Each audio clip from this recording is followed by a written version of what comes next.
Hola a todos, soy Lautaro. Y sí, como estudiante sé perfectamente lo que es sentarse a preparar un examen de Derecho Constitucional. Por eso he montado esta guía, para que podamos desglosar juntos los conceptos clave, tema por tema. La idea es analizar los fundamentos para llegar a ese examen con toda la confianza del mundo. ¿Listos? Pues vamos a ello. A ver, ¿cuál va a ser nuestro plan de ataque? Es muy sencillo. Empezaremos por lo más básico de lo básico.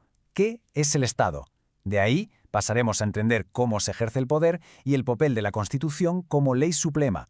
Luego nos meteremos a fondo con sus fuentes, su estructura, su anatomía, por así decirlo.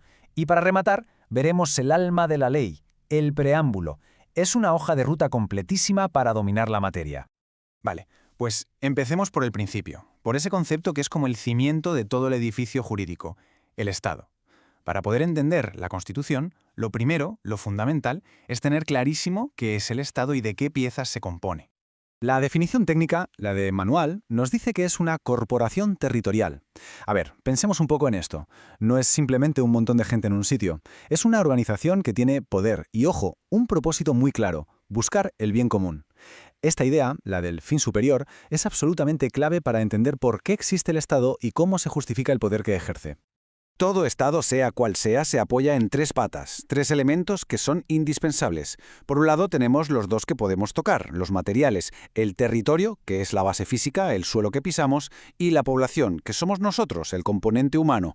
Y luego está el elemento inmaterial, que es el gobierno, es decir, la estructura que organiza y maneja el poder político en nombre de toda esa población. Muy bien, ya tenemos claro qué es el Estado. Ahora viene un punto crucial, una distinción técnica que es fundamental y que, os lo digo por experiencia, suele caer en los exámenes. No es lo mismo la forma de Estado que la forma de gobierno. Vamos a analizar bien esta diferencia porque es importantísima. Aquí está el truco para no liarse nunca más. La forma de Estado, fijaos bien, responde a la pregunta ¿dónde está el poder? ¿Está todo en un único sitio o está repartido? Hablamos de la estructura. En cambio, la forma de gobierno responde a otra cosa: quiénes ejercen ese poder y de qué manera lo hacen. Esto se refiere al ejercicio. Estructura frente a ejercicio. Si nos quedamos con esta idea, ya tenemos mucho ganado.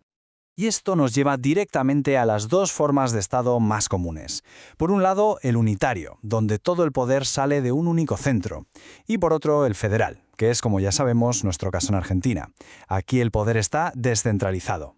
¿Qué significa esto? Pues que las provincias mantienen su autonomía, se gobiernan a sí mismas, pero, y esto es clave, le ceden la soberanía a un gobierno nacional.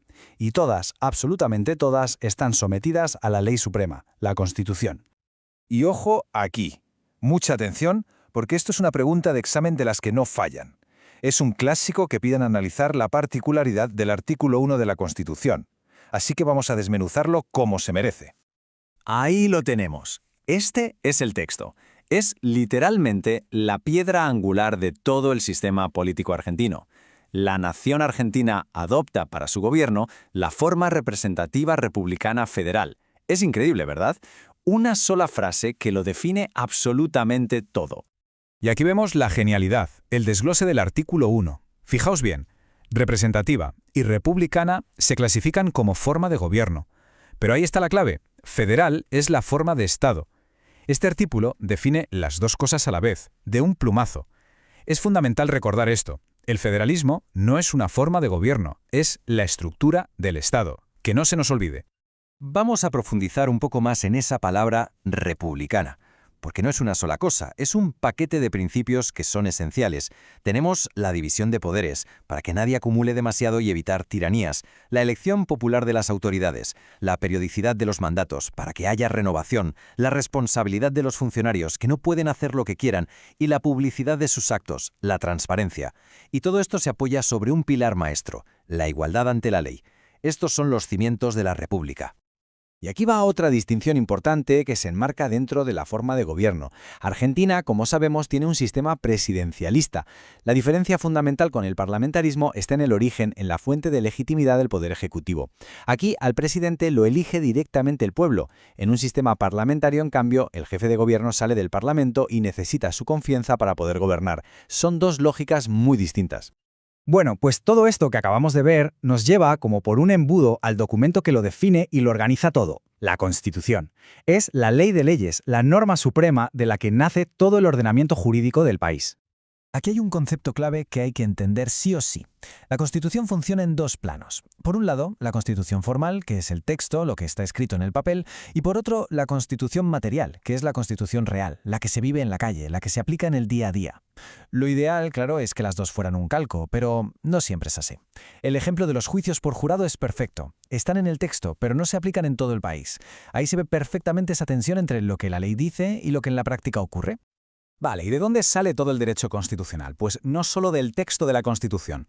Hay lo que llamamos fuentes directas, que son la normativa pura y dura, y las fuentes indirectas, que nos ayudan a interpretar y aplicar todo ese tinglado.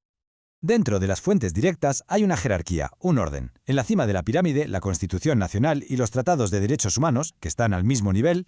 Justo por debajo, el resto de tratados, los pactos entre provincias que dieron origen a la nación, luego las leyes del Congreso que desarrollan los derechos y al final la costumbre, que es ese derecho no escrito pero que todos reconocemos. Este orden es fundamental porque nos dice qué norma prevalece si hay un conflicto entre ellas.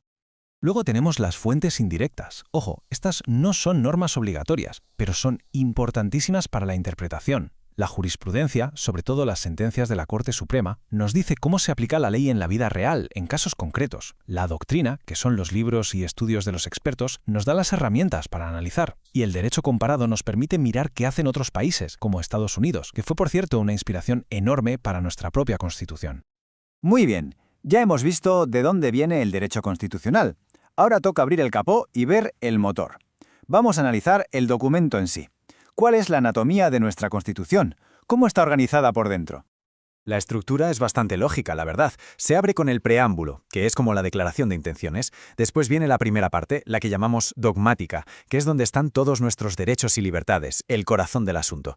Y finalmente, la segunda parte, la orgánica, que es, para que nos entendamos, el manual de instrucciones de cómo se organiza y funciona el Estado, el poder legislativo, el ejecutivo y el judicial. Y para terminar, vamos a centrarnos en el preámbulo. Esto es mucho más que una simple introducción, ¿eh? Es la brújula, la declaración de los fines y los valores que inspiraron a los constituyentes y que hoy deben guiar cualquier interpretación de la Constitución. Es el porqué y el para qué de nuestra ley suprema. Escuchemos un momento este fragmento, que es clave. Ahí se enumeran los grandes objetivos: constituir la unión, afianzar la justicia, consolidar la paz, proveer a la defensa, promover el bienestar y asegurar la libertad. Son, ni más ni menos, los pilares sobre los que se levanta toda la nación. Y este lenguaje, que puede sonar un poco solemne, en realidad contiene órdenes muy claras. Constituir la Unión Nacional fue el gran mandato para dejar atrás las guerras civiles y crear un Estado federal de una vez por todas, o asegurar los beneficios de la libertad, que no es una frase bonita sin más, sino que es la consagración de una ideología, la liberal, que pone a la persona y sus derechos en el centro de todo el sistema. Y para cerrar, una reflexión final. Si la Constitución organiza el poder, su propósito último es en realidad limitarlo. El gran desafío, la gran pregunta que intenta resolver, es cómo equilibrar la autoridad que necesita el Estado con la libertad que necesitamos las personas.